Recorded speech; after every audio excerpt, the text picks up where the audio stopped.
અરવલ્લી જિલ્લાના શામળાજી નજીક આવેલ રંગપુર સેલટેક્સ ગ્રાઉન્ડ ખાતે ઝડપાયેલ વિદેશી દારૂનો જથ્થો નાશ કરવામાં આવ્યો। બાયડ પ્રાંત વિસ્તારના ધનસુરા, બાયડ, માલપુરા, સાઠંબા, આંબલિયારા પોલીસ સ્ટેશન વિસ્તારમાંથી પકડાયેલ વિદેશી દારૂનો નાશ કરાયો હતો। 40 લાખની કિંમતના ગેરકાયદેસર દારૂના જથ્થાનો નાશ બાયડ પ્રાંત અધિકારી હાર્દિક બેલણિયા, નાયબ પોલીસ અધિક્ષક કેજે ચૌધરી સહિત ઉચ્ચ અધિકારી અને કર્મચારીઓની ઉપસ્થિતિમાં કરવામાં આવ્યો હતો।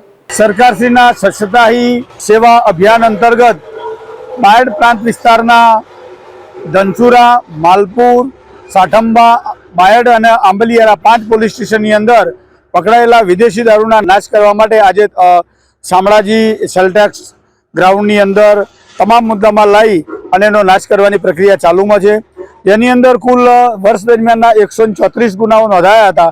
134 ગુનાઓની અંદર 24,774 બોટલ કે જેની કિંમત 40,70,000 જેવી થાય છે એ તમામ મુદ્દામાલને અલગ અલગ વાહનોમાં ભરી લાવી અને બાયડ પ્રાંત અધિકારી શ્રી તથા રેવન્યુના અન્ય અધિકારીઓની હાજરીમાં આ મુદ્દામાલ નાશ કરવાની પ્રક્રિયા ચાલુમાં છે અને એ શામળાજી સેલટેક્સની જે જીએસટી ગ્રાઉન્ડ છે ત્યાં લાવી અને તમામનો નાશ કરવાનું કામ ચાલુમાં છે।